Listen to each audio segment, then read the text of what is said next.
Você sabe o que é ativismo judicial? É o Fala Doutor no programa Encontro Marcado.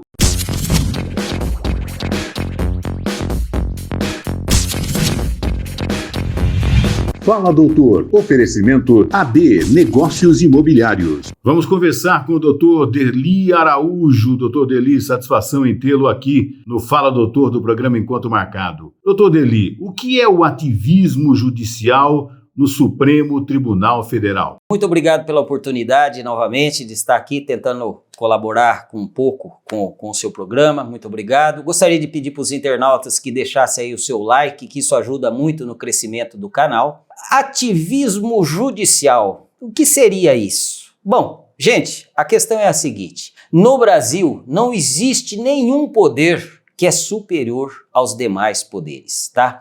As regras de competência, eu digo competência quanto à atribuição de cada poder, estão constantes lá na Constituição Federal, tá? Para vocês terem uma ideia, até o advento da Constituição de 1988, existia uma supremacia do poder executivo, que o que ele fazia? Ele governava simplesmente através de decretos, caberia ao legislativo e ao judiciário, apenas acompanhava o entendimento do executivo. Hoje, nós temos lá, com o advento da Constituição de 1988, lá no seu artigo 2º, deixa expressamente claro, separação de poderes. Eu vou ler para vocês o artigo 2º da Constituição, são poderes da União independentes, harmônicos entre si, o legislativo, o executivo e o judiciário. Portanto, a Constituição não permite um poder faça qualquer intromissão naquela competência que é do outro poder. O ativismo judicial, o que é?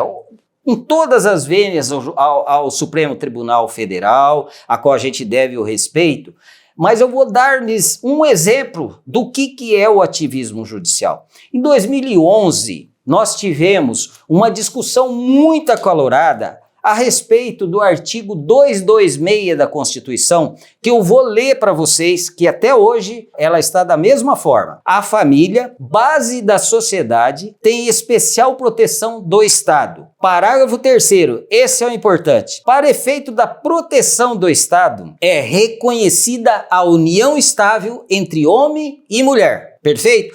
Eu estou falando de técnica, eu estou analisando a questão técnica, não estou analisando questão moral, nem o meu próprio entendimento sobre o assunto. O que fez o Judiciário, o Supremo nesse caso?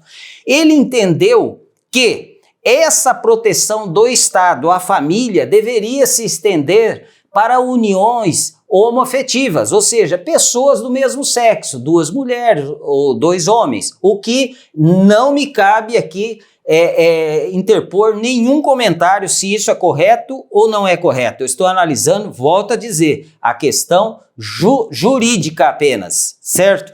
Ora, se a própria Constituição Federal do Brasil diz que reconhece que apenas a união estável entre homem e mulher é reconhecida, o que caberia? Caberia ao legislativo alterar a Constituição para dizer que essa garantia do Estado se estende à família que se compôsse entre 2 homens ou 2 mulheres sem nenhum problema. Nesse sentido. A crítica aqui é que, na verdade, quando o Supremo se debruçou sobre essa questão, ele criou uma terceira norma. Qual foi? Não se alterou a Constituição, em compensação se estendeu a segurança a essa entidade familiar nova que é reconhecida que entre 2 homens ou 2 mulheres. E por que isso ocorre? Isso ocorre quando os poderes, algum dos poderes, deixam um vácuo na sua competência. Ou seja, caberia ao legislativo simplesmente fazer uma nova lei, alterar a Constituição através de uma emenda, para dizer que essa proteção ia ser estendida a pessoas que vivessem no mesmo teto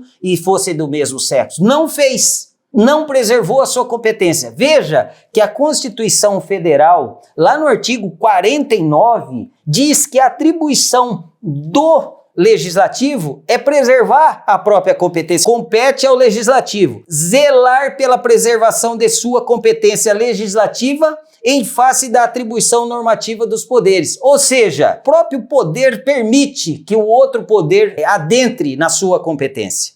Portanto, ativismo judicial, na verdade, é quando o judiciário, ao julgar um caso, ele cria uma terceira nova norma que não está prevista. Eu espero ter respondido a sua pergunta, Márcio. Obrigado pela oportunidade. Até a próxima. AB Negócios Imobiliários. Imóveis em Botucatu agora tem nome. Rua Dr. Cardoso de Almeida, 2293, Vila Santa Terezinha, Botucatu. Telefone 14 99 14 47 919.